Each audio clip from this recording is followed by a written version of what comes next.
आज की वाणी है 17/5/67, 8वें पेज के अंत में।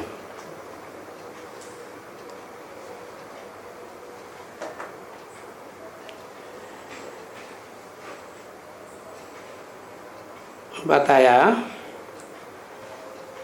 बुद्धि का ताला कैसे खुलेगा। माया बुद्धि का ताला लगाती है।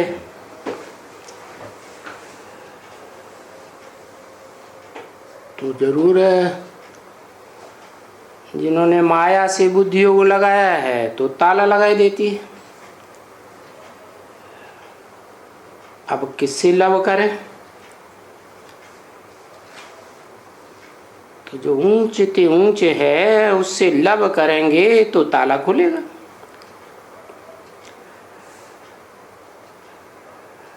लव करेंगे बाबा को तो इतना बुद्धि का ताला खुलेगा, फिर उतना ही ज्ञान धन का खजाना हजम होगा।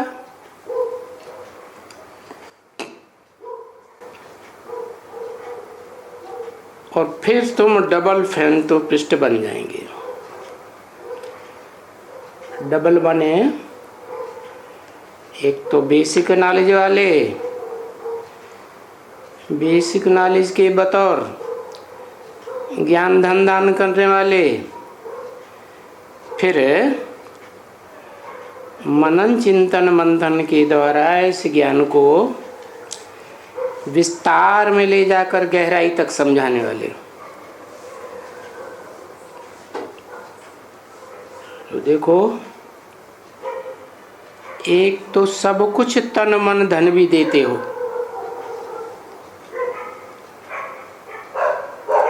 और फिर तुम अपना अविनाशी ज्ञान रतन भी देते हो।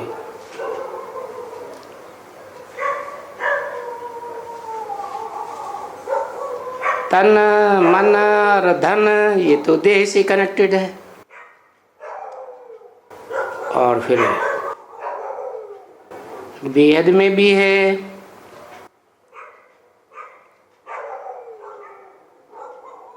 पहचानते हो कि वो तन कौन सा है, शरीर रूपी रथ कौन सा है।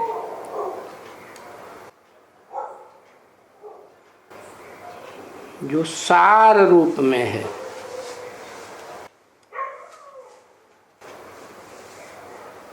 और फिर हर एक का अपना अपना सार अलग अलग है ना।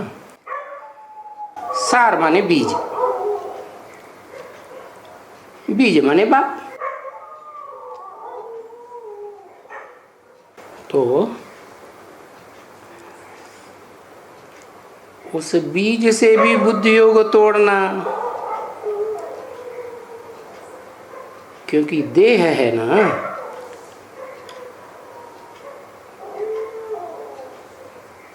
और देह से बुद्धियों को तोड़ेंगे तो आत्मा के बाप में बुद्धि लगेगी। वही तो है बुद्धिमानों की बुद्धि। और तन में जो मन है उस बीज रूप आत्मा में, या कोई भी धर्म पिता में जो बीज रूप हैं, उनमें अपना मन भी तो होता है। अपने तरह की मनन चिंतन मंथन की शक्ति होती है, तो उसको भी तो त्यागना है। कहाँ लगाना है? जहां मन है ही नहीं।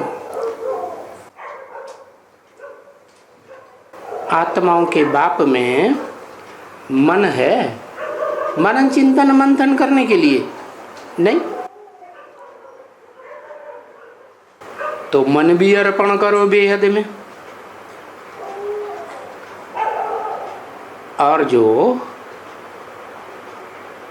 देहधारी धर्म पिताएं हुए, उनसे जो धन मिला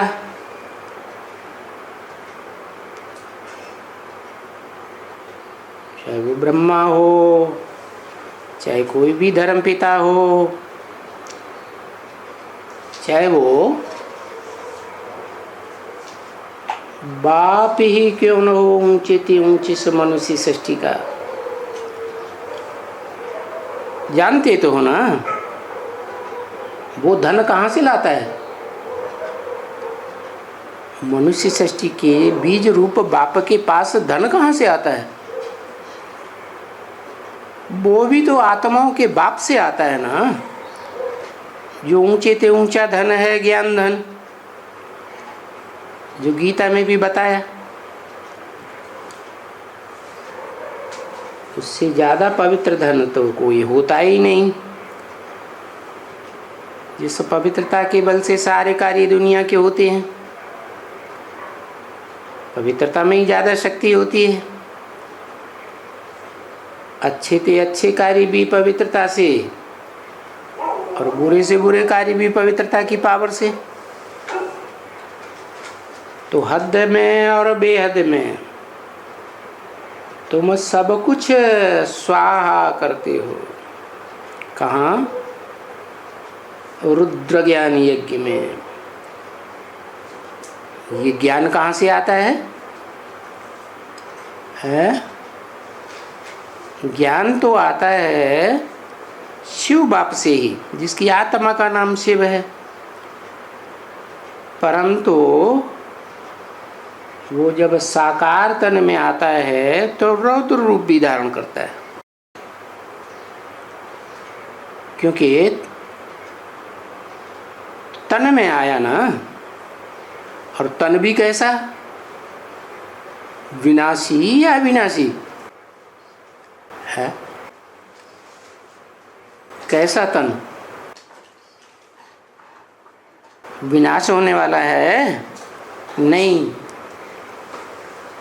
वो एक ही तनधारी है जो विनाश होने वाला नहीं है। तो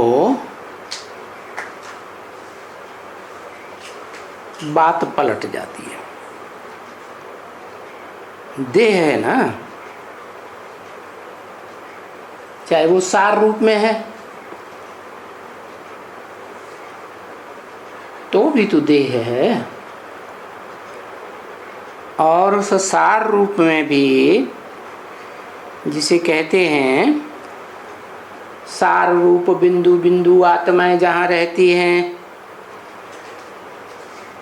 भले तुरीय आलोक हो जाता है, लेकिन कोई आत्मा सदाकाल तो वहां नहीं रह सकती। नीचे तो आना पड़े ना।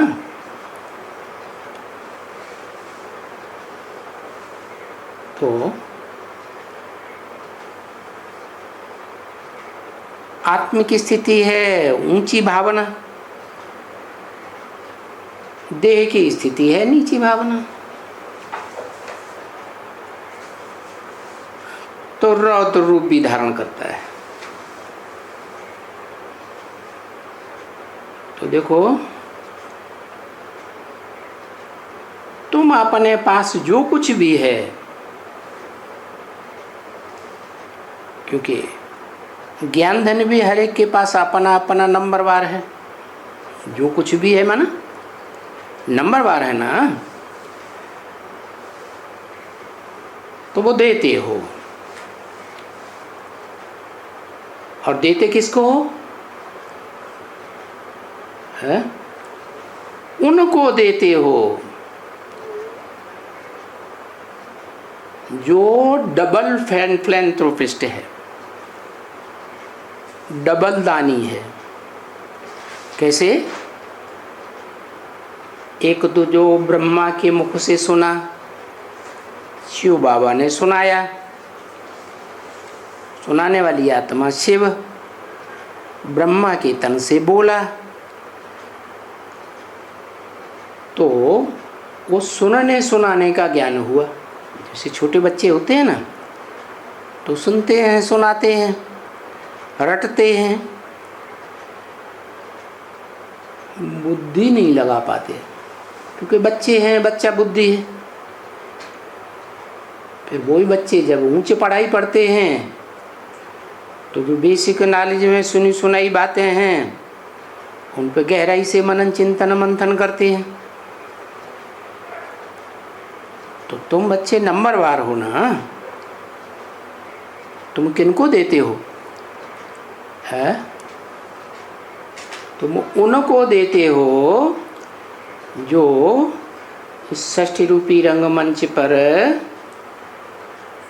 इस शूटिंग काल में एकदम कल्पांत काल में सारे संसार के सामने प्रत्यक्ष होता है, उनके देते हो। उससे ज़्यादा डबल फ्रेंड तो पृष्ठ तो कोई है ही नहीं। तो बाबा भी डबल और तुम भी डबल। तुम माने कौन है? एक तो कहते हैं तुम, एक तो कहते हैं ये है, इनको बाजू वाले को, और फिर कहते हैं उनको। तो दूर कर दिया ना, तो दूर वालों को कहा उनको। उन दूर वालों में भी सबसे दूर वाला कौन हो जाता है? दूर वाले हैं विदेशी, विधर्मी। उनमें सबसे ज़्यादा विदेशी विधर्मी कौन है?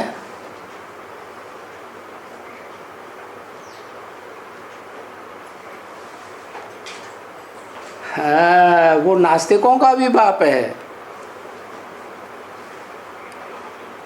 वो उनका भी बीज रूप बाप है ना।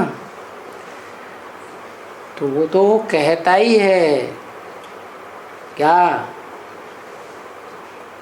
बाप क्या बनकर आए हैं? विदेशी बनकर आए हैं।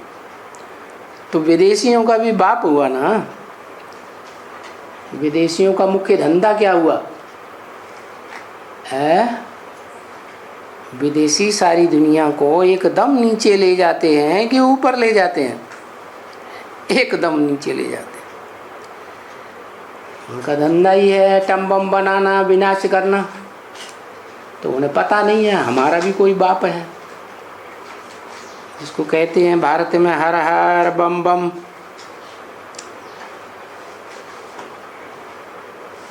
तो ये अविनाशी ज्ञान रतन है। देखो, अविनाशी ज्ञान रतनों का दान देते हो, देते हैं ना, तो उसके बदले में मिलता क्या है? बादशाही मिलती है। और क्या चाहिए? बादशाही कौन देता है?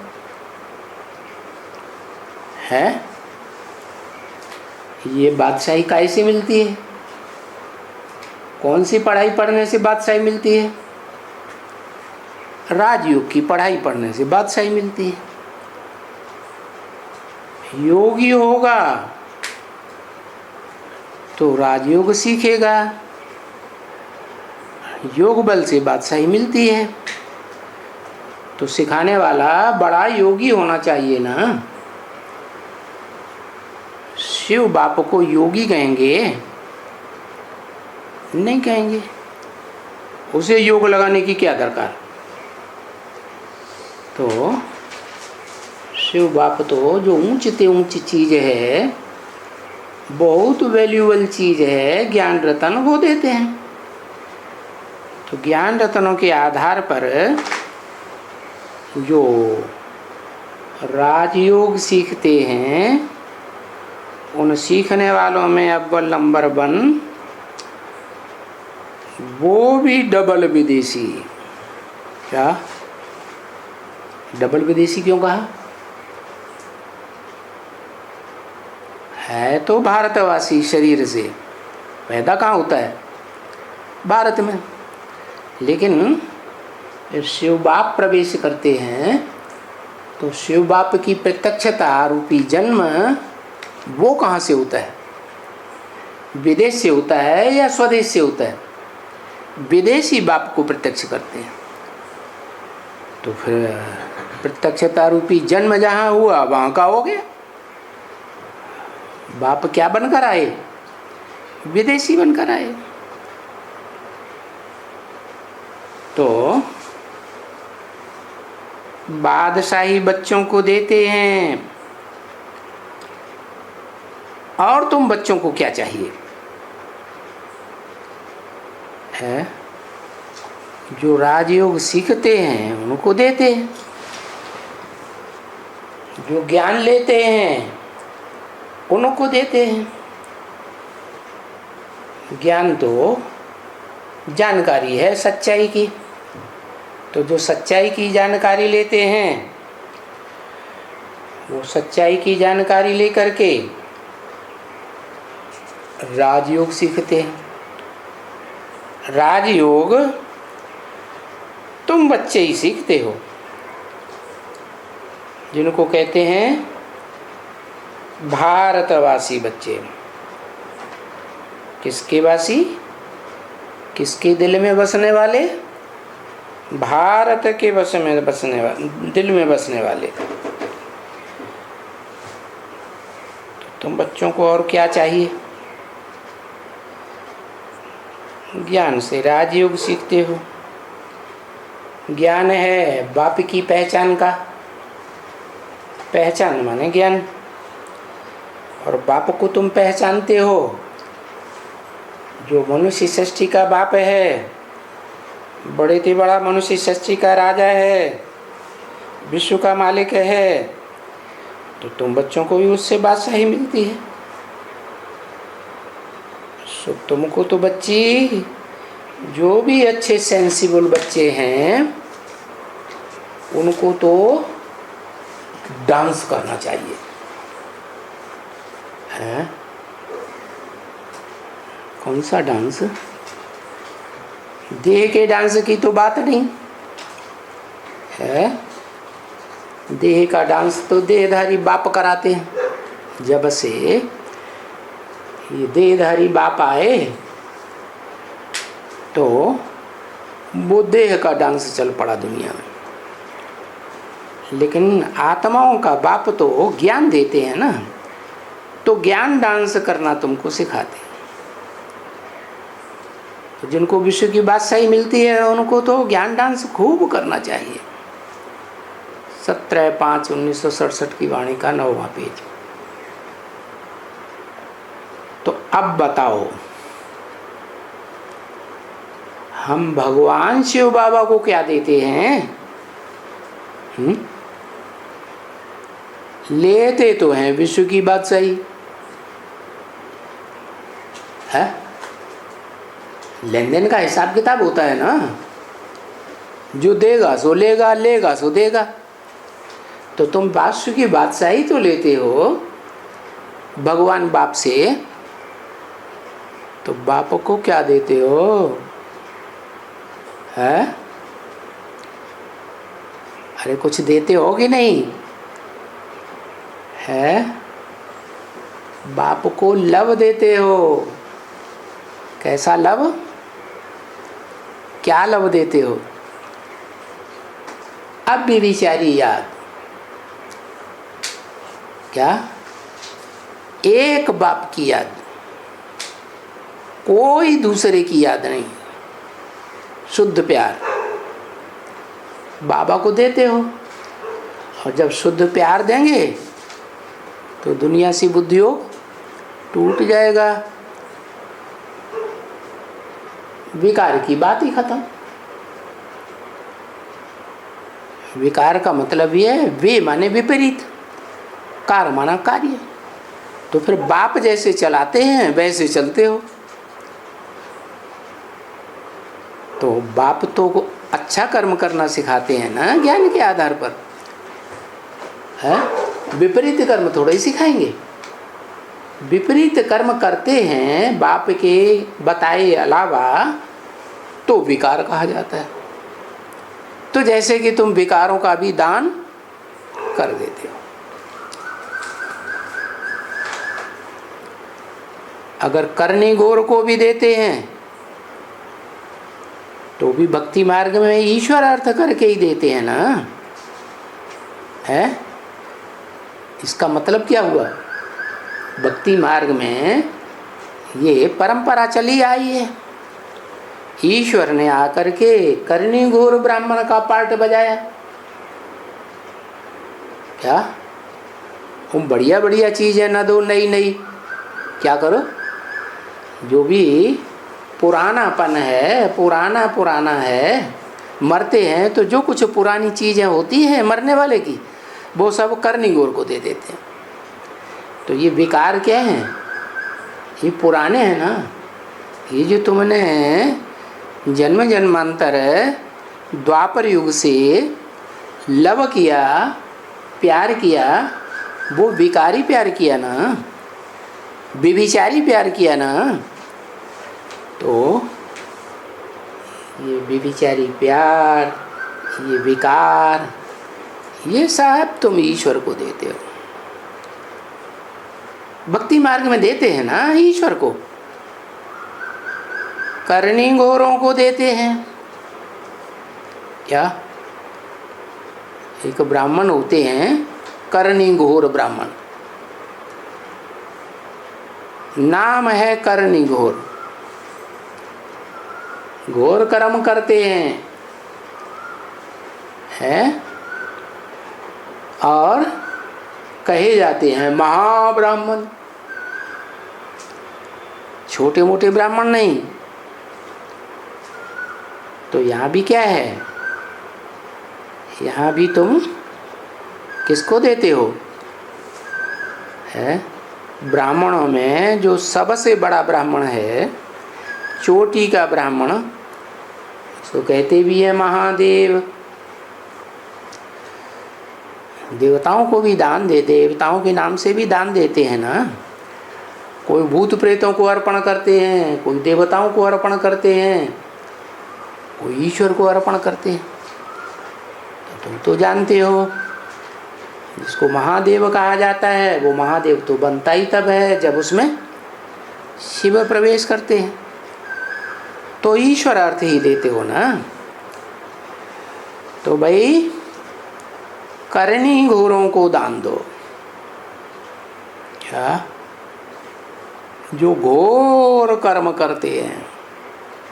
क्या घोर कर्म करते हैं? है? अघोर कर्म का अघोरी बाबाएं होते हैं ना, वो क्या अघोरी कर्म करते हैं? है? वो दिखाते हैं दुनिया वालों को कि देखो हम किसी में कोई भेदभाव नहीं करते, गंदी गंदी चीज़ें खाते रहते हैं। क्या? तो कोई समझे कि हाँ ये तो बहुत ऊंचे पहुँचे हुए हैं। तो ये जो बच्चे हैं जिनको बाप कहते हैं कि करनी घोरों को देते हैं, ऊंचते ऊंच करनी घोर हुआ शिव बाबा और उनकी तुम बच्चे। तो घोर कर्म क्या करते हैं? है? अर्जुन ने भी पूछा ना भगवान से, घोर कर्म में मेरे को क्यों डालते हो? तो घोर कर्म क्या हुआ? है? घोर कर्म हुआ, इतने मारे गए महाभारत में। तो ये मारना करना घोर कर्म है या ऊंचा कर्म? तो ये जो महारुद्र और महारुद्र के रुद्रगण हैं, ये क्या करते हैं? है? सारी दुनिया का विनाश करने का कर्म करते हैं। और विनाश कैसे होता है? कैसे विनाश होता है? विनाश होता है, अरे हाँ, अपवित्रता से विनाश होता है। बड़े से बड़ी अपवित्रता है व्यभिचार की। तो ये जैसे करनी घोर ब्राह्मण हो गए, सारी दुनिया का विनाश कराए देते हैं। क्या इस रुद्र ज्ञान यज्ञ में सारी दुनिया स्वाहा हो जाती है, नाम ईश्वर का लेते हैं। अरे ईश्वर घोर कर्म करना सिखाएगा या श्रेष्ठ कर्म करना सिखाएगा? है तो नाम ईश्वर का क्यों लेते हैं कि हम ईश्वर अर्थ देते हैं? ईश्वर अर्थ दिया क्या? ईश्वर ये कहते हैं कि तुम विनाश करो, किसी को दुख दो। है जब सारी दुनिया के प्राणी मात्र का विनाश होगा, मनुष्य मात्र का विनाश होगा, शरीरों का ही विनाश होता है, तो दुखी होंगे या सुखी? हाय हाय करेंगे या वाह वाह करेंगे? हाय हाय करेंगे। नाम लेते हैं ईश्वर का। अरे ईश्वर ने सुख देना सिखाया या दुख देना सिखाया? ईश्वर ने तो सुख देना सिखाया, वो है ही सुख का सागर। तो ये भक्ति मार्ग में ये जो रस्म चली आ रही है, ये कहाँ की रस्म हुई है? इस सृष्टि की रस्म हुई, संगम युगी ब्राह्मणों की दुनिया की। संगम युगी ब्राह्मणों की दुनिया में बाप, आत्माओं का बाप, जो आत्मभाव है वो आत्मभाव श्रेष्ठ है और देह भाव में प्रवेश करता है। क्या अर्जुन के रथ में प्रवेश किया ना, तो जो देह भाव है वो भी बाप समान स्टेज को धारण करता है। लेकिन जैसे बाप सदा सर्वदा के लिए अविनाशी है, निराकारी है, निर्विकारी है, ऐसे बनकर रहता है, रहता है,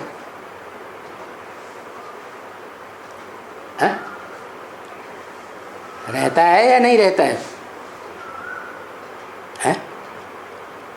नहीं रहता है। तो बोला वो देह भाव हो गया ना, मिक्स हो गया ना। कहते हैं ना, काजर की कोठरी में कैसो सयान हो जाए, एक लीक काजर की लागी है पे लागी है। तो इस दुनिया की बात हुई। शिव के लिए ये बात लागू नहीं होती, क्योंकि काजर की कोठरी भी साकार में, स्थूल में, और जाने वाले भी स्थूल में, उनके लिए बोला। वो तो निराकार है, साकार बनता ही नहीं है कभी। तो भक्ति मार्ग में कहते हैं ईश्वर अर्पणम, लेकिन ईश्वर को देते हैं क्या? जानते ही नहीं है, तो ईश्वर को देंगे कहाँ से? और संगम युग में भी है, संगम युग में ईश्वर को जानते हैं? जानते हैं? नहीं जानते। अंत में नहीं जानते। अंत में जानते हैं, नंबरवार जानते हैं कि 100% जानते? नंबरवार जानते। एक है जो नंबरवार की लिस्ट से अलग है। क्या? बड़े से बड़ा चक्कर है ना, चक्कर को भी क्रॉस करने वाला। तो वो ऐसा है कि असली ईश्वर के स्वरूप को जानता है। उस असली स्वरूप को जानने का प्रयास करने वाले तो बहुत हैं। जितने भी धर्म पिताएं हैं वो कैसी स्टेज धारण करते हैं? निराकारी स्टेज धारण करते हैं। लेकिन 100% निराकारी कोई नहीं बन पाते। वो एक ही है जो साकार दुनिया का तन, मन, धन ये भी अर्पण करता है। और फिर इस अलौकिक ब्राह्मणों की दुनिया में भी जो सूक्ष्म स्टेज वाला मन मिलता है, तन मिलता है और ज्ञान धन मिलता है, वो भी ईश्वर के असली स्वरूप ज्योति बिंदु को पहचान करके उस असली ज्योति बिंदु में लीन हो जाता है। तो अर्पण किया या नहीं किया है? तो भक्ति मार्ग में कहते हैं ईश्वर समर्पणाय नमः, श्री कृष्णम अर्पणाय नमः, ऐसे कहलाते हैं ना। अब बताओ, ईश्वर कोई भूखा है क्या जो उसको अर्पण करते हो? है? जो असली अर्थों में ईश्वर है, माहेश्वर है, वो भूखा है? उसको तो दे ही नहीं है, तो भूखा कहाँ से होगा? तो किसको अर्पण करते हो? है? किसको अर्पण करते? देहधारी को अर्पण करते। देहधारी भोगता है, खाता है, या निराकारी खाता है? देहधारी खाता है। बहुत करके दोनों ही ऐसे चलते हैं। क्या ईश्वर अर्पण है और श्री कृष्ण अर्पण है? वाह, तो दोनों को भिखारी बनाई दिया। कृष्ण को भी भिखारी बनाई दिया, और कृष्ण को जन्म देने वाला जो ईश्वर है, बड़े से बड़ा शासन करता है, श्रेष्ठ शासन करता, उसको भी बनाई दिया करनी घोर ब्राह्मण। माने दान लेने वाला भिखारी बनाई दिया है। अब वो भिखारी बनने वाले हैं या अव्वल नंबर के पुरुषार्थी है राम और कृष्ण? वो तो बढ़िया पुरुषार्थी है ना। वो पुरुषार्थी होते हैं और भीख मांगते हैं क्या? वो तो पुरुषार्थ से सब कुछ कमा सकते हैं। तो ईश्वर दाता, और उनके लिए तो कृष्ण की बात डाल दी है। कृष्ण भी देखो कितना मालिक दोनों। वो कृष्ण सतयुग का मालिक, और दूसरा विश्व का मालिक, और नाम भी दोनों का चलता है। क्या स्वर्ग में भी नाम दोनों का? नारायण का नाम और राम का नाम किसका चलता है? राम कृष्ण की दुनिया, स्वर्ग की दुनिया, तो दोनों का नाम चलता है। या तो ईश्वर अर्पण है, या तो कहते हैं श्री कृष्ण अर्पण है।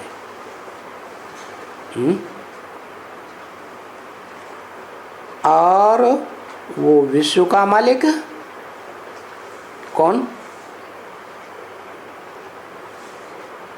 और वो मालिक बनाने वाला देखो कौन हुआ? मालिक बनाने वाला है। विश्व का मालिक कौन हुआ? सतयुग में जो विश्व होगा उसका मालिक होगा या नहीं?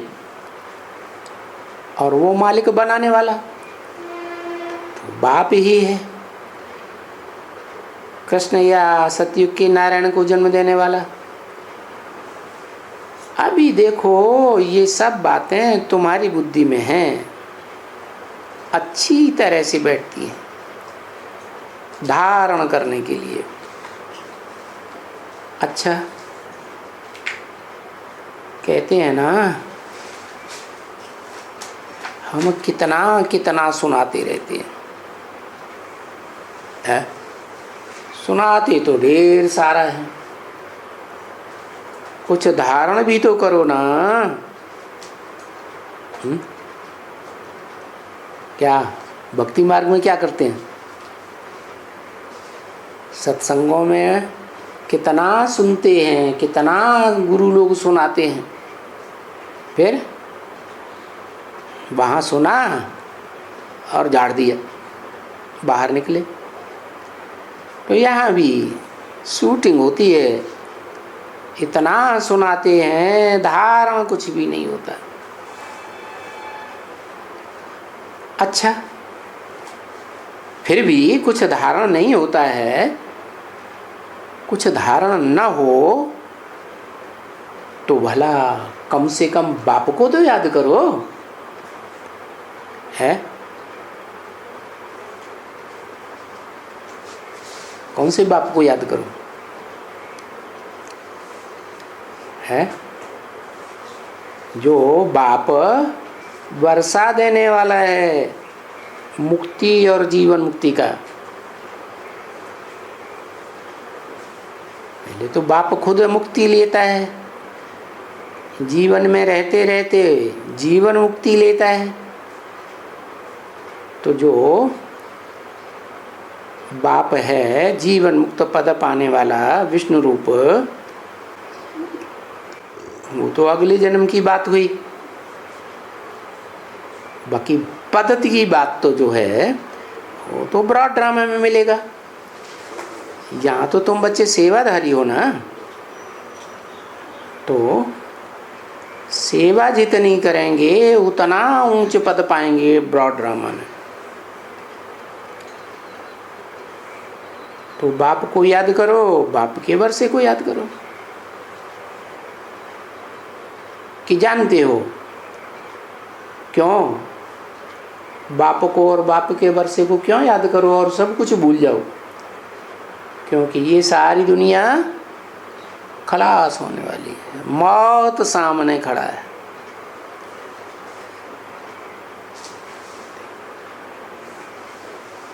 तो क्या बाप बचा रहेगा? है? हाँ, सारी दुनिया खलास हो जाएगी, सबकी मौत सामने है।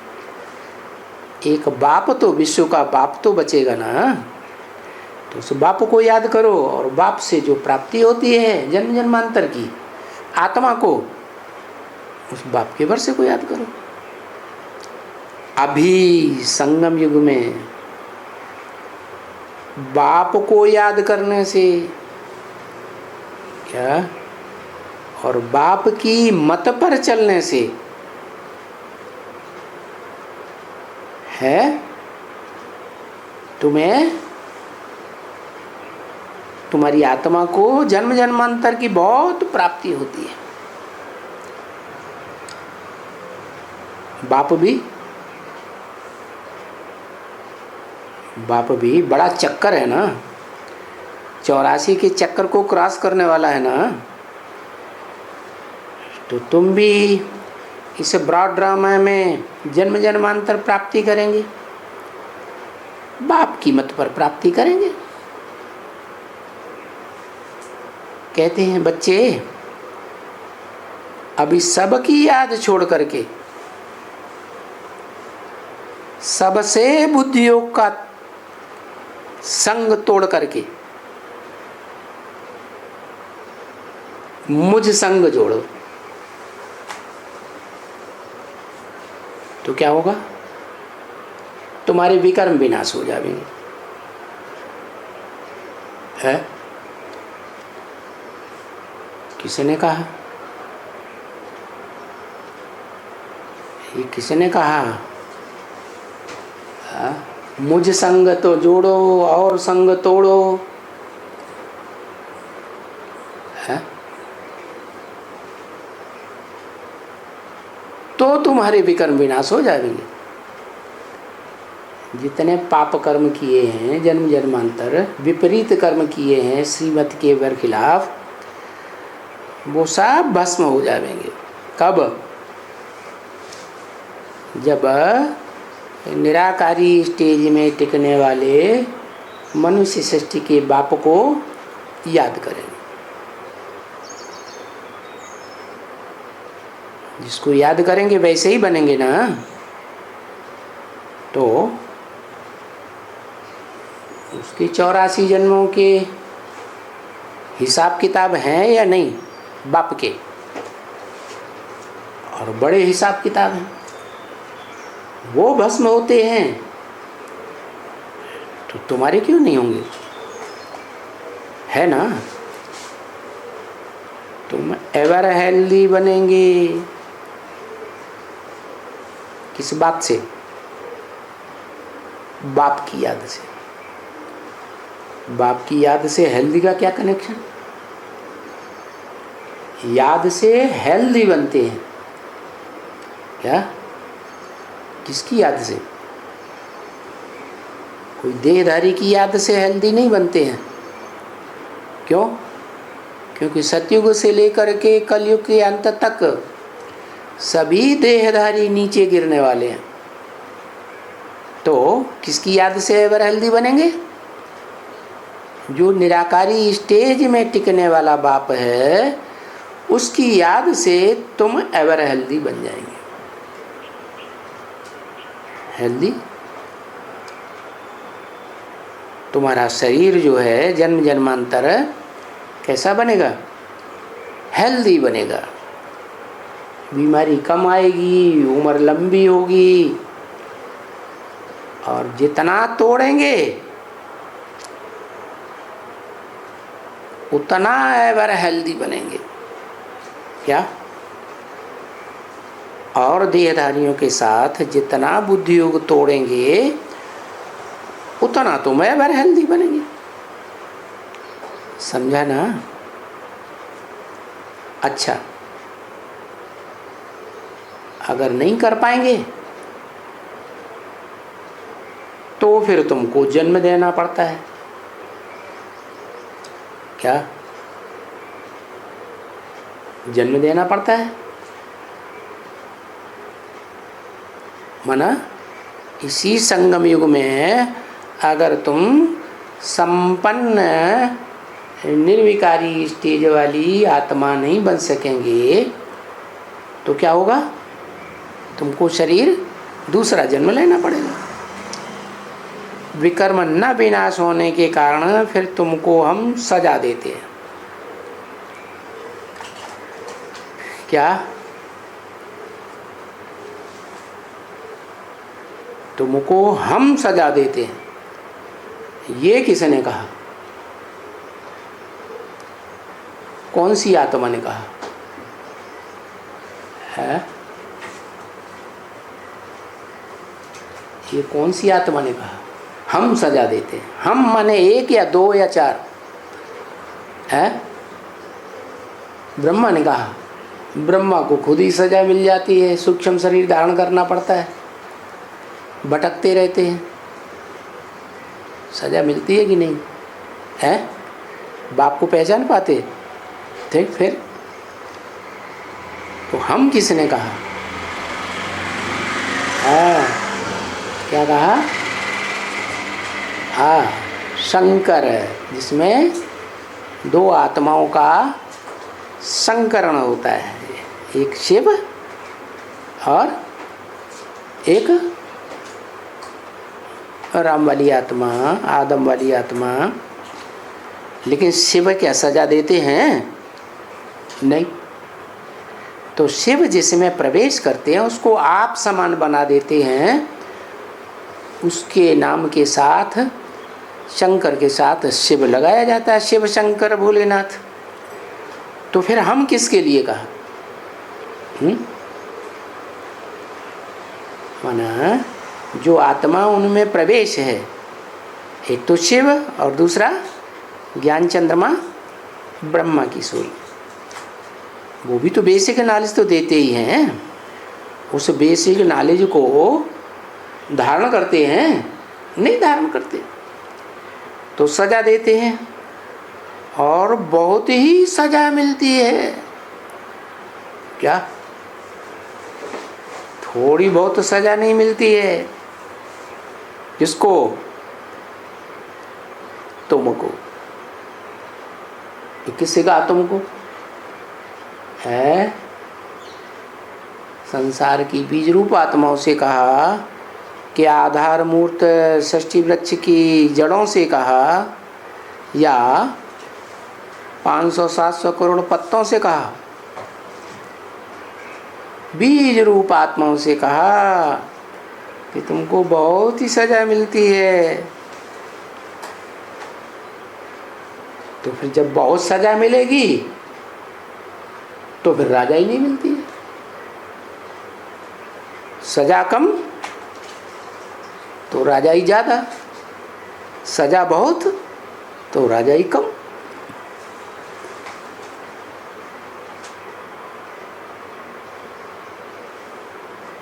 राजाई नहीं मिलेगी, कोई भी राजाई नहीं मिलेगी। बहुत सजा खाएंगे तो नहीं। क्या करना है फिर? जो सजा न खाएं है, क्या करना है? पढ़ाई में पास विद्वान होकर दिखाओ। क्या? कैसे? कैसा पास? ऑनर है। ऑनर माने ऑनरेबल बनो, माने सम्मान सहित पास होकर दिखाओ। फिर कोई भी सजा नहीं खाओ। इतना पुरुषार्थ करो। पुरुषार्थ, पुरुष माने आत्मा, अर्थ, आत्मा के कल्याण के लिए करो, स्वार्थ के लिए नहीं करो। स्वार्थ अपने शरीर के लिए नहीं करो। क्या करो? आत्मा के कल्याणार्थ पुरुषार्थ करो। क्या मुख्य पुरुषार्थ है? याद, योग कह देते हैं। भारत का प्राचीन योग, क्या किसी दूसरे देश का नहीं, भारत का प्राचीन योग। भारत माने क्या? जड़ जमीन का। जड़ जमीन योग लगाएगी क्या है?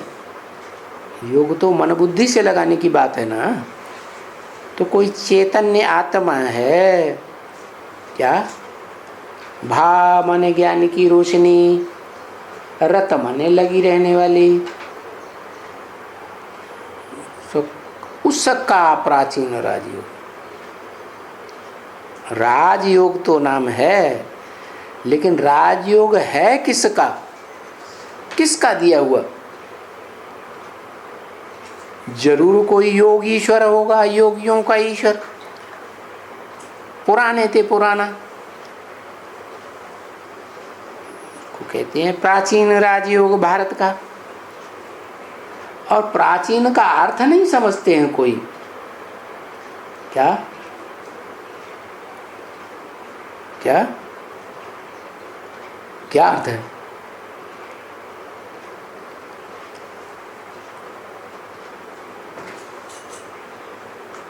दो शब्द हैं,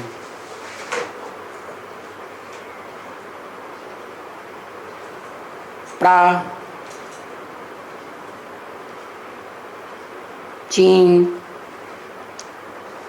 और प्राची भी कहते हैं पूरब को। क्या? जैसे बौद्धि लोग हैं ना, वो समझते हैं कि सूरज पूर्व दिशा से उनके देश में पहले किरणें फेंकता है, जापान। तो वो समझते हैं हम सूर्यवंशी हैं। अब उस सूर्य की तो बात ही नहीं है। क्या? जड़ सूर्य की बात नहीं है।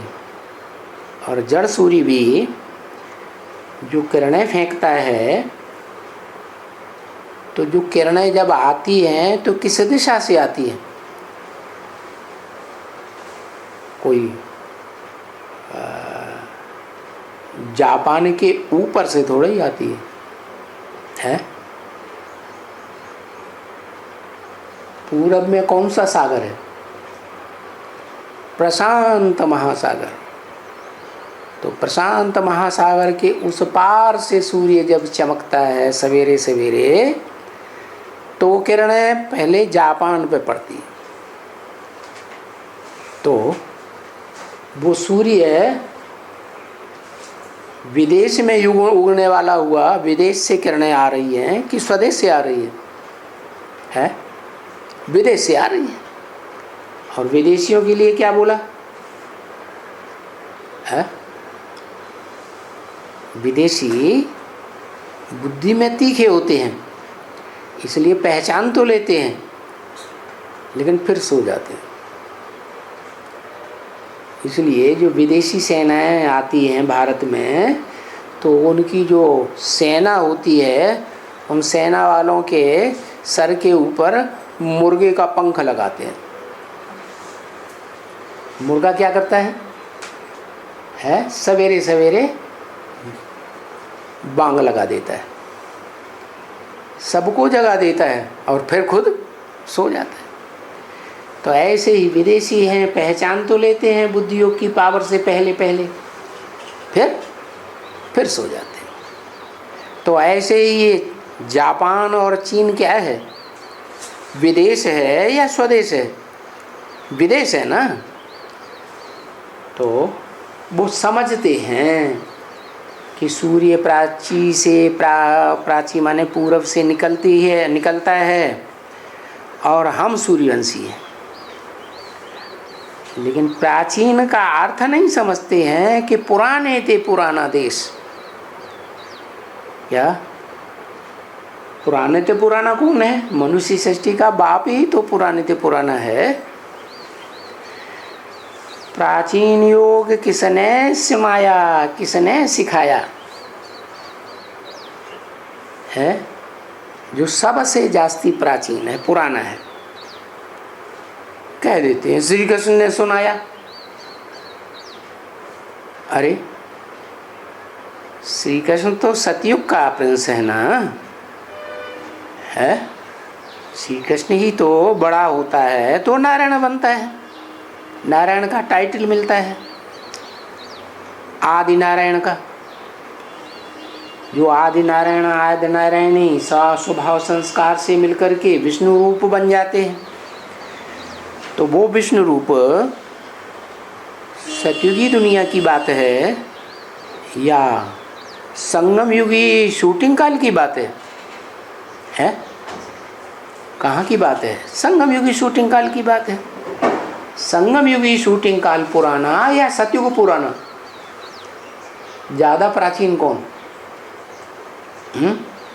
संगम युग पुराना। तो नाम लगा दिया है उन्होंने श्री कृष्ण का।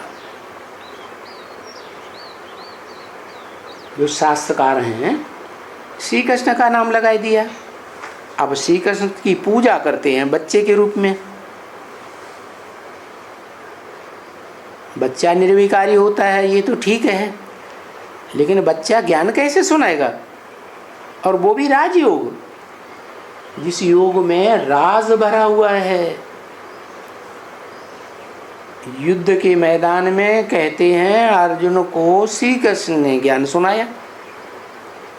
अरे दोनों पार्टियां युद्ध करने वाली आमने सामने खड़ी हों, टेंशन का वातावरण है, खून की नदियां बहने वाली हैं, मौत सामने खड़ा है बहुतों के। ऐसे युद्ध के मैदान में कोई ज्ञान सुनता है क्या? है ये धर्म युद्ध का मैदान। कलयुग के अंत में ढेर के ढेर धर्म भारत में इकट्ठे हो जाते हैं, और जितना भारत में दूसरे दूसरे धर्म के लोग इकट्ठे होते हैं, खास भारत की राजधानी दिल्ली में इतना जमावड़ा दूसरे धर्मों का, दूसरे धर्मावलंबियों का और किसी शहर में और देश में नहीं होता है। तो ये बड़ा युद्ध का मैदान बन जाता है भारत देश। क्या? और जब शूटिंग काल होता है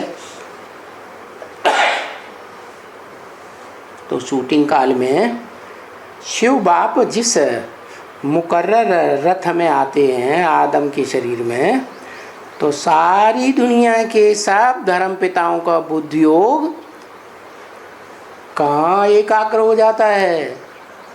मनुष्य सृष्टि के बाप के ऊपर एकाग्र हो जाता है। वो मनुष्य सृष्टि का बाप भारत कहा जाता है।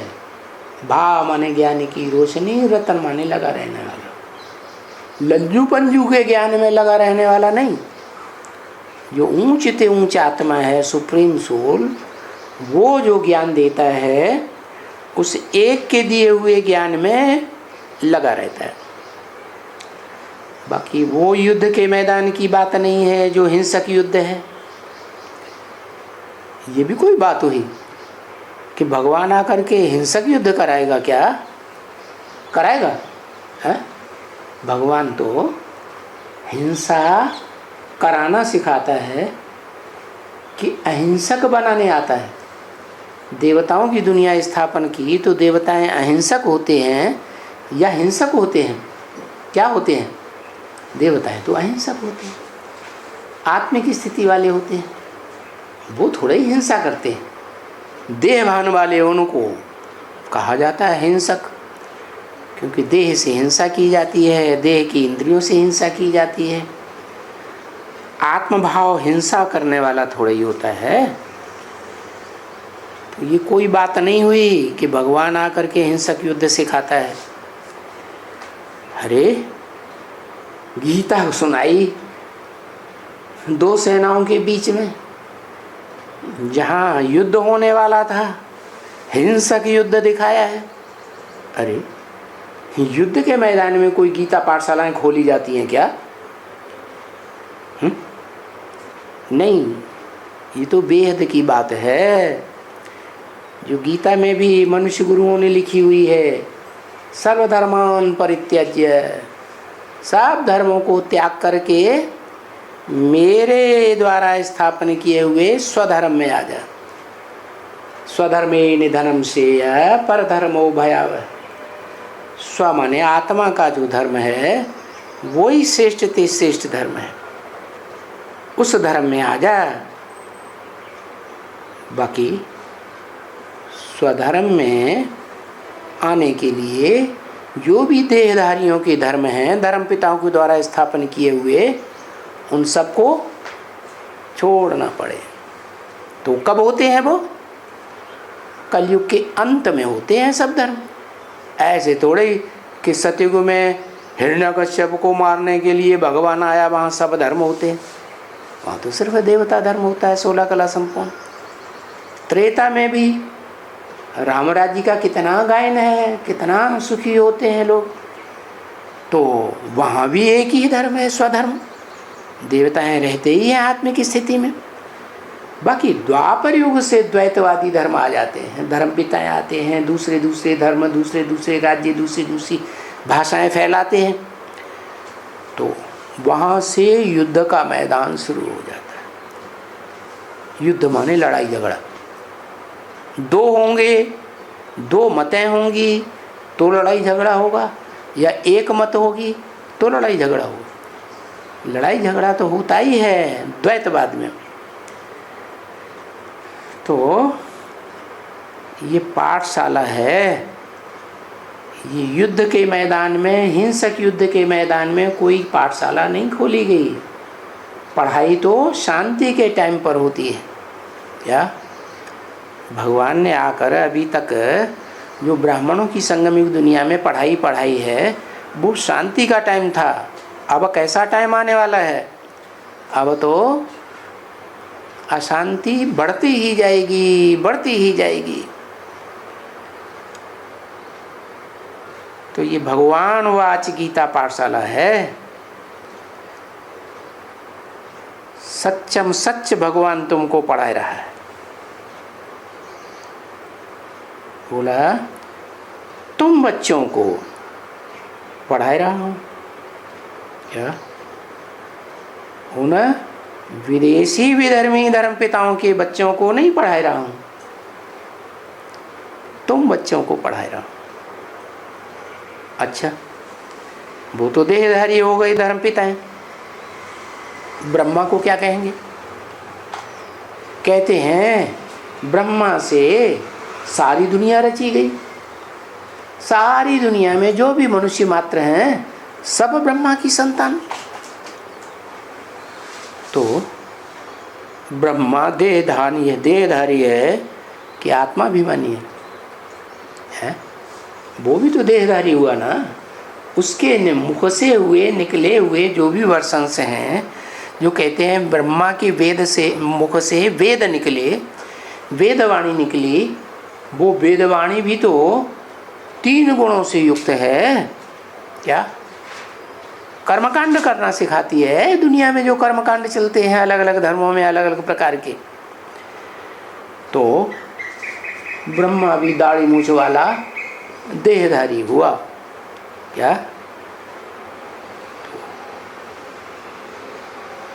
दुनिया में जो 500-700 करोड़ बच्चे हैं वो पढ़ाई नहीं पढ़ते हैं, और ब्रह्मा से भी जो पढ़ाई पढ़ते हैं सन्मुख बैठ करके, उनकी भी बात नहीं है। हाँ, ब्रह्मा के सन्मुख पढ़ाई पढ़ने वाले कोई बच्चे ऐसे हैं जो शास्त्र में दिखाते हैं कि अमरनाथ ने कथा सुनाई, क्या अमर कथा कहो, सत्यनारायण की कथा कहो, तो जो तोता थे जिनको ज्ञान की कंठी गले में पड़ी हुई थी, उन्होंने ज्ञान सुना और चारों तरफ दुनिया में टियों टियों करके सुनाई दिया। बाकी जो कबूतर बुद्धि थे वो तो मंदिर में ही बैठे रहते हैं, गंद करते रहते हैं, वो कोई ज्ञान थोड़ा ही सुनते हैं, क्या गुटगुटाते रहते हैं अंदर ही अंदर, प्राप्ति तो कुछ भी नहीं होती। तो तुम बच्चों को बाप अभी पढ़ाए रहे हैं राजयोग की पढ़ाई, तो ये बड़े से बड़ा सुप्रीम टीचर है। क्या इससे बड़ा टीचर और कोई होता नहीं है। सुप्रीम माने ऐसी पढ़ाई पढ़ाता है जिसमें दुनिया की सब मनुष्य आत्माएं पढ़ाई पढ़ती हैं, कोई कम कोई ज़्यादा। ओम शांति। ये प्राचीन वाले हो, प्राचीन वाला आप एक्सप्लेन किया ना, तो चीन का क्यों कहते हैं प्राचार्य? आचार्य प्राचार्य, प्रकृष्ट आचार्य, प्रकृष्ट आचार्य तो नाम हुआ प्राचार्य। प्रादुर्भाव, ऐसी प्रकृति, प्रका अर्थ होता है विशेष।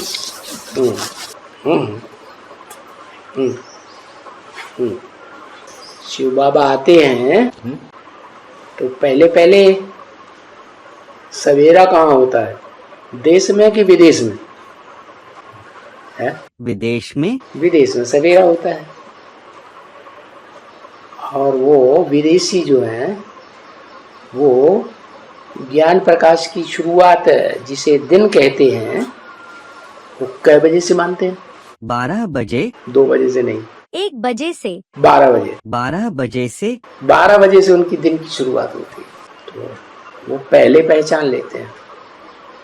देखो ब्राह्मणों की संगम की दुनिया में भी एडवांस में जो बीज रूप आत्माएं निकली, तो 4 बीज जो निकले ब्रह्मा के द्वारा, उनमें एक देसी और बाकी 3 विदेशी।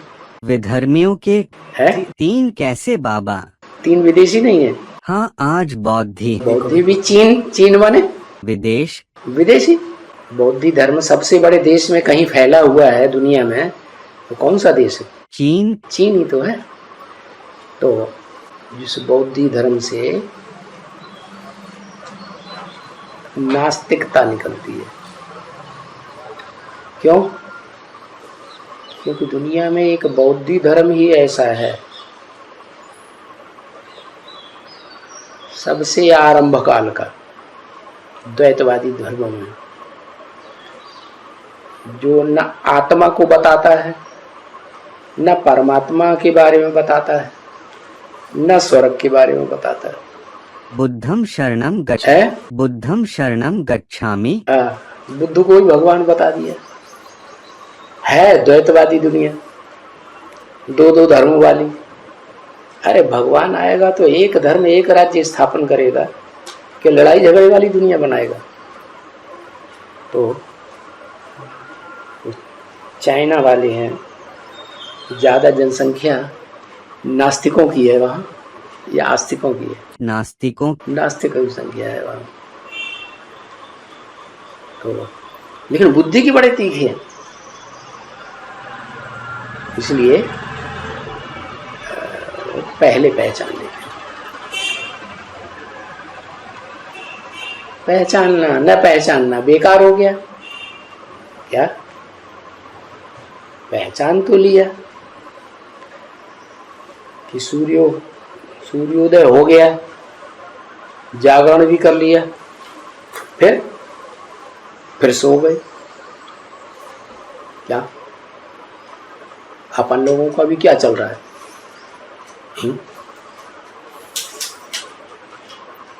जग जाते हैं, फिर सो जाते हैं, सो जाते हैं तो आंख बंद, जग जाते हैं तो आंखें खुली।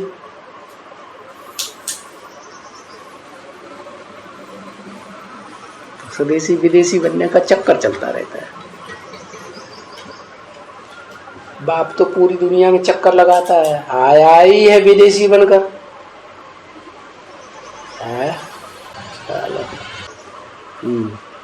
तो प्राचीन राजयोग किस लिए बोला? सबसे पुराना, सबसे प्राचीन, सबसे प्रकृष्ट कौन सा है? पूर्वी सभ्यता प्रकृष्ट है। हाँ, बुद्धि से विश्लेषण करने योग्य। हाँ जी। या पाश्चात्य सभ्यता है? पूर्वी सभ्यता। पाश्चात्य सभ्यता अज्ञान से बनी है, देह 5 तत्वों का विश्लेषण करने से, भौतिकवादी होने से। और जो भारत है वहाँ तो आध्यात्मवाद है। तो आध्यात्मवाद होने के कारण ये तो आत्मा ही सबसे पुरानी है ना, देह पुरानी थोड़ी ही है। कहते हैं बच्चा पेट में आता है माता के तो देह पहले तैयार होती है, लेकिन देह भी किस आधार पर तैयार होती है? कोई लंगड़ा, कोई लूला, कोई काना पैदा होता है ना बच्चा, तो किस आधार पर पैदा होता है? कर्मों के द्वारा। वो 3-4 महीना जो, हाँ, उनका जो व्यवहार रहेगा। गर्भ में जो, हाँ जी, हाँ जी, जड़ रूप है देह का, हाँ जी, हाँ, वो किस आधार पर तैयार होता है? जन्मों का।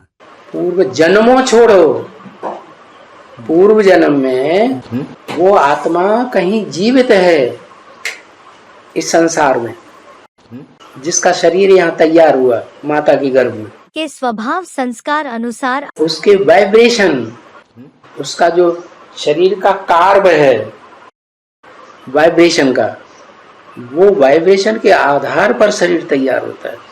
शरीर छोड़ने से, सूक्ष्म शरीर है क्या?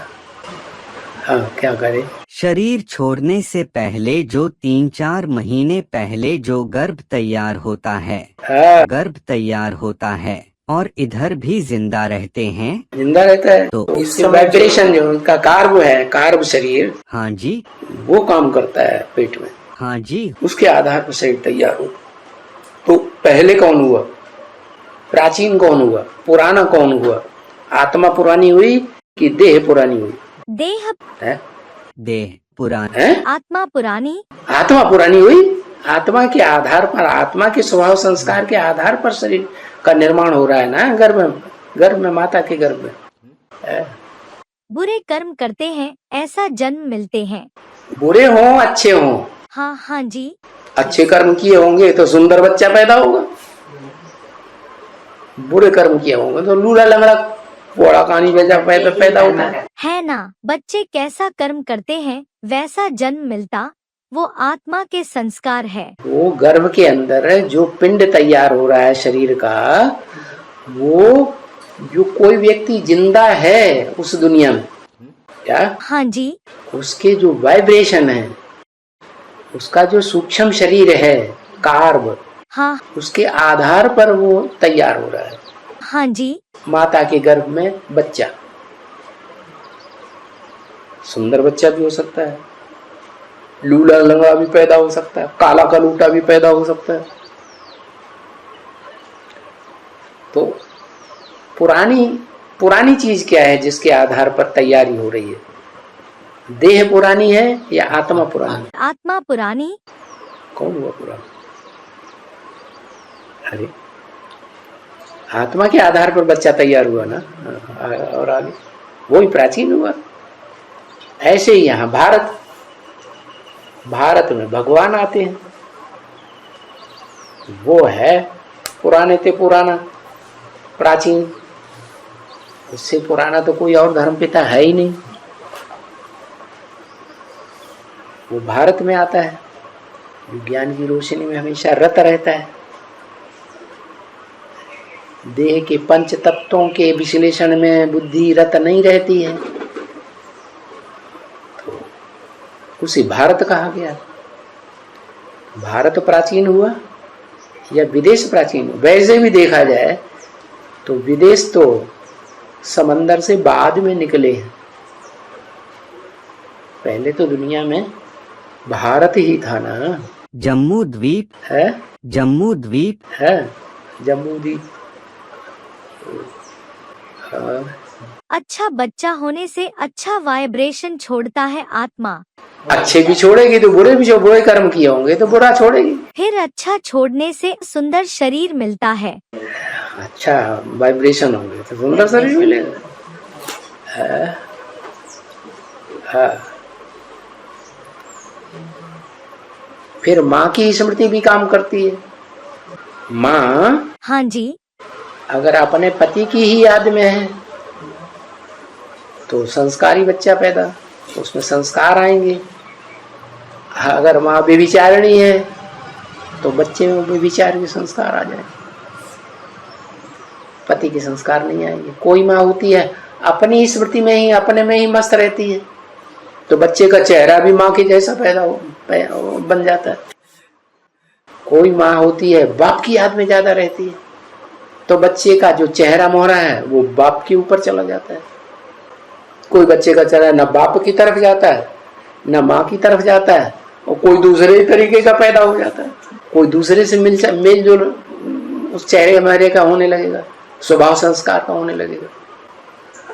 हाँ। बाबा कभी ऐसे भी होता है ना, कोई अक्सर ये देखा जाता है, कोई ऐसे होते हैं बच्चे पैदा होते हैं तो उनका भाग्य जग जाता है, उनका भाग्य जग जाता है। जैसे भाग्य जग जाता है उन लोगों का, वो गरीब रहते हैं, उनका हालात सुधर जाता है, स्थिति सुधर जाता है। ऐसी संस्कारी आत्मा घर में आई है तो वो सबको पलट देगी ना। हालांकि बच्चे का कोई रोल नहीं रहता है उसमें, लेकिन उनका पैदा होने के बाद सारा ही ठीक ठाक हो जाता है। तो बच्चा पैदा हुआ तभी तो। हाँ जी, हाँ जी। प्रत्यक्ष हुआ तभी तो परिवर्तन हुआ। परिवर्तन है दुनिया का भी परिवर्तन। भगवान जब प्रत्यक्षता रूपी जन्म लेता है दुनिया में तभी तो परिवर्तन होता है, नहीं तो उससे पहले परिवर्तन कहाँ होता है? नहीं होता।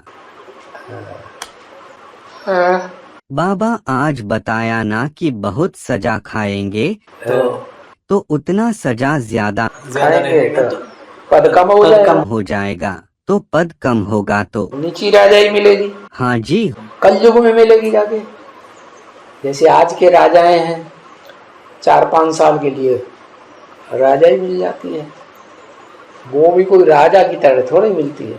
हर जगह खींचातानी। ये तो प्रजातंत्र राज्य है, प्रजा ढेर की ढेर तो कंट्रोल करने वाले भी ढेर के ढेर।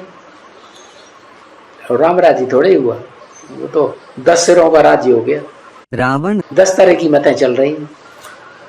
क्या वो क्या नाम इंफॉर्मेशन विभाग है, वो डायरेक्शन देता है कि ये जो क्या है मीडिया विभाग अगर झूठी बातें फैलाएगा तो फिर उनका लाइसेंस रद्द कर दिया जाएगा, है वो ऐसा डायरेक्शन निकालता है।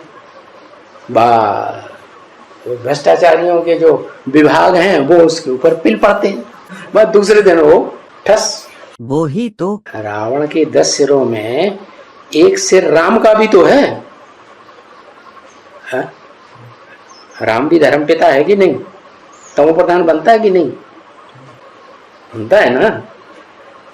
तो वो तो ज्यादा सात्विक आत्मा है ना, रंगमंच पर पार्ट बजाने वाली। वो कोई अच्छी बात निकालेगी तो यहाँ ढेर के ढेर ऐसे बैठे हुए हैं, फेल कर देंगे, फेल कर देंगे। हाँ। बाबा आज लक्ष्य दिया ना, पास विद ऑनर है होने की। हाँ।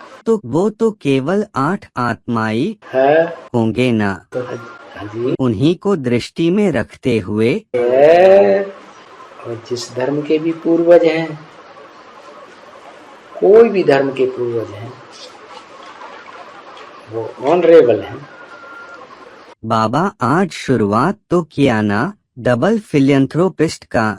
डबल फ्रेंथोपिस्ट माने डबल दानी।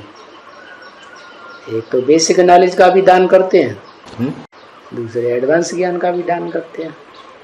एडवांस तो वही बीज रूप आत्मा है।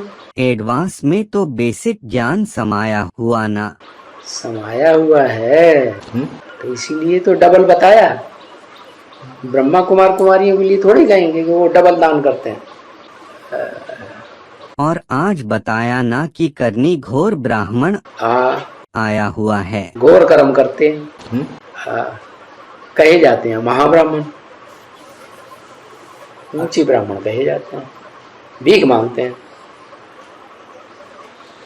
अरे कोई मरा गया हो, उसका हमको बचा बचाया हो तो दे दो। वो ही ब्राह्मण धारण कर सकते हैं जो पक्के हों। हाँ? बाकी लोग तो डरते हैं हाँ? लोगों का दान लेना। फिर लेकिन जो बहुत श्रेष्ठ हैं, बहुत पक्के हैं, वो उनको कोई डर नहीं लगता है। डर क्यों लगे? नहीं तो किसी का वस्तु दान में लेने के लिए आजकल ब्राह्मण लोग बोलते हैं, नहीं हमसे भी श्रेष्ठ वालों को देना, हम नहीं ले पाएंगे, हम ग्रहण नहीं कर पाएंगे बोल रहे। ठीक है। और आज ये भी बताया ना कि जो शंकर और उनका रुद्र गण है वो कार्य करते हैं है? ध्वंस करने का। हाँ? और विनाश का जो भी कार्य है वो इम्प्योरिटी से होता है। हाँ? इम्प्योरिटी से ही तो विनाश होता है। लेकिन पढ़ाई तो पवित्रता की पढ़ाई जा रही है ना। पढ़ाई पवित्रता की पढ़ाई जा रही है, लेकिन पवित्रता बाहर की ज्यादा अच्छी है या अंदरूनी पवित्रता ज्यादा अच्छी है? अंदरूनी मन बुद्धि की पवित्रता ज्यादा अच्छी है या देह की पवित्रता ज्यादा अच्छी है? मन बुद्धि की है। ब्रह्मा देह की पवित्रता के ऊपर ज्यादा ध्यान देते हैं। विष्णु की पवित्रता, वैष्णवपंथी भी देह की पवित्रता के ऊपर ज्यादा ध्यान देते हैं। विष्णु जी जो बच्चे पैदा होते हैं 84 जन्म लगातार, वो भी देह के आधार पर ही हुए ना। कितना ताम झाम विष्णु जी को, महाराज को दिखावा, शंकर जी को कोई दिखावा नहीं। लंगोटिया बोलते हैं। लंगोटिया, उनके संगी साथी भी लंगोटिया। अंदरूनी साफ दिल है, ऊपर से भकाभक कपड़े पहन लो। ब्रह्मा की ब्रह्मा कुमारियां हो गई, ब्रह्मा कुमार हो गए, झकाझक भकाभक। अंदर से जब अंदर उजागर हो, बाबा ने तो बोल दिया किसी का कुछ भी छुपा हुआ नहीं रहेगा, चाहे कितना भी छुपाओ ऊपर से सफेद कपड़े पहन के, सब संसार के सामने डिक्लेयर हो जाएगा। तो क्या फायदा हुआ? हाँ।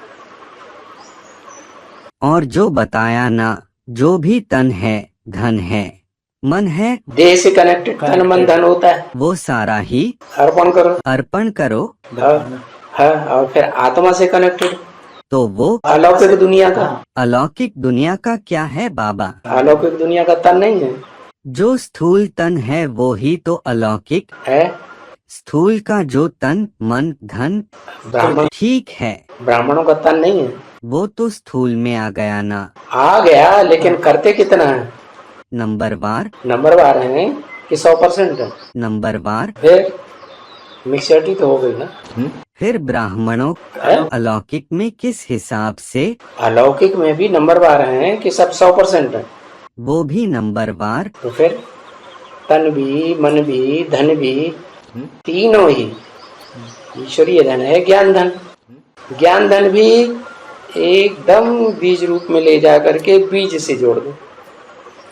मतलब ज्ञान का दान भी देंगे तो वो जो बीज बाप जो आया है, बीज रूप बाप, उसका परिचय देने की बात है ना। आया, लेकिन वो बीज रूप बाप भी बीज रूप स्टेज में टिका हुआ हो तब ना। याद किसको करते हैं? बड़े रूप को याद करते हैं कि बीज रूप को याद करते हैं?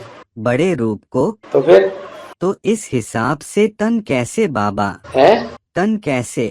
तन कैसे? अलौकिक तन मतलब किस हिसाब से? अलौकिक तन के वाइब्रेशन नहीं होते हैं, और उनमें अगर मिक्सचरिटी है तो एक होता है स्थूल शरीर, एक होता है सूक्ष्म शरीर, और एक होता है कारण बीज रूप आत्मा। बनना है बीज रूप, और बीज रूप को याद करना है। धर्म पिता हैं किसको याद करते हैं? बीज रूप। बीज को याद करते हैं। क्षिप्रम भवति मुक्तात्मा, जल्दी तीव्र गति से मुक्त हो जाते हैं। साकार को याद करने वाले उनको टाइम लग जाता है। ये भी बताया ना, जितना बुद्धि योग तोड़ेंगे उतना ही जोड़ पाएंगे। कैसे? अभी तोड़ने का समय है कि जोड़ने का समय है? तोड़ना है। फिर ब्राह्मण कर क्या रहे हैं? और फैलाते जा रहे। बाबा तो कितनी कितनी स्ट्रिक्ट बातें बता देते हैं। कहीं बुद्धि का लगाव लग जाए तो उसका चेहरा भी नहीं देखना। चेहरा भी देखा और फिर और ज्यादा लगेगा बुद्धि। कौन इतना चल पाएगा? रहना भी उन्हीं के बीच में है, दुनिया के बीच में। सेवा भी उन्हीं के बीच में रह के करनी है। तो गीत बना लिया, देश प्रेम के पथ पर राही चलना बड़ा कठिन, राही चलना बड़ा कठिन है। सहज राजयोग बना देते हैं कठिन। और कहीं बार ये देखा जाता बाबा कि लौकिक में सारा तोड़कर अलौकिक का धंधा धोरी ढेर सारा अपना लेते। तो सन्यासी क्या करते हैं? बड़े बड़े मठ पंथ महलवानियां अटारियां जमा के बैठ जाते हैं कि नहीं है? हैं तो नाम मात्र के सन्यासी। तो सन्यासी का घर बार छोड़ा नहीं है। घर बार छोड़ के ही आए बोलते हैं, और यहाँ दुनिया भर का। तो यहाँ भी ऐसे ही होता है। यहाँ नहीं होता है, ब्रह्मा कुमारियों में नहीं हो रहा है। ब्रह्मा कुमारियों में अभी एडवांस पार्टी भी उसी के ऊपर। लोहे की जंजीरें तोड़ी, फिर सोने की जंजीरें में नहीं जगत आता है। ठीक। और आज लास्ट में ये बताया ना, जितने भी विदेशी आते हैं भारत के ऊपर जो आक्रमण किया, उन सब के इस पर क्या मुर्गे का पंख दिखाया है? बताया ना। सबको जगह देते हैं, खुद सो जाते हैं। तो मतलब भारतवासी राजाओं का ऐसा नहीं था क्या? भारतवासी दूसरे धर्मों में कन्वर्ट नहीं होते हैं? तो उनका भी आ जाएगा। उनमें सब भारतवासी एक जैसे थोड़े ही होते हैं। पक्के भारतवासी तो हैं जो सीधा थुर में जाते हैं, नीचे से लेके ऊपर तक जो तना गया है उसी में जाते हैं, मुख्य तने में। कोई दूसरे धर्म की डाली में कन्वर्ट नहीं होते। नहीं होते। फिर जब नारा मिला हुआ एक शिव बाबा दूसरा न कोई, तो फिर कुछ तो होंगे। हाँ जी, हाँ जी। जो जन्म जन्मांतर एक कोई फॉलो करने वाले, एक की प्रजा बनने वाले होंगे। दूसरे धर्म पिताओं की प्रजा में कन्वर्ट नहीं होंगे। वही मुख्य तना हो गया। हो गया। वो बाबा सब लोग बड़ा लोग होता है ना। माँ बाप कैसे लोग शरीर छोड़ देते हैं ना, फिर उनका फोटो रखकर पूजा क्यों करते हैं? क्या करते हैं? उनका फोटो रखते माँ बाप का। हाँ। जो भी गुजर जाते हैं, हाँ। उनका यादगार फोटो रख के पूजा क्यों करते हैं? वो यहाँ शूटिंग कर रहे हैं ना। ब्रह्मा बाबा मर गए, अब ब्रह्मा बाबा का फोटो रखते हैं कि नहीं? तो फिर वो शूटिंग किसने की? हम ब्राह्मण ही तो शूटिंग कर रहे हैं। दादियों का भी तो फोटो रखते हैं। अभी तो दीदी दादियों का भी फोटो रखने लगे। दीदी दादियां शरीर छोड़ती जा रही हैं, दादाएं शरीर छोड़ते जा रहे हैं, तो उनका फोटो रख लेते हैं। वो उनके पितर हो गए। फिर कोई माँ बाप अच्छा प्यार से पालना रखते हैं ना। हाँ। वो लोग मर जाते हैं ना, फिर हम लोग उनके लिए योगदान दे सकते हैं। योगदान दे सकते हैं? योगदान ऐसे दे सकते हैं, माना देह से कनेक्टेड ही देना है, आत्मा से कनेक्टेड नहीं देना किसी को। हाँ, आत्मा से योगदान दे सकते हैं। आत्मा से योगदान तो देना है। आत्मा की स्थिति में स्थित रहने वालों की दुनिया है या देह के संबंधियों की ही दुनिया है? देह के संबंधियों की। तो भगवान बाप कौन सी दुनिया बनाने आया है? आत्मा। आत्मिक स्थिति में स्थिर रहने वालों की दुनिया बनाने आया है या देह के संबंधों में बुद्धि लगाने वालों की दुनिया बनाने आया है? आत्मा के। हाँ, आत्मिक दुनिया बनाने। तो फिर क्या करना है? अरे भगवान।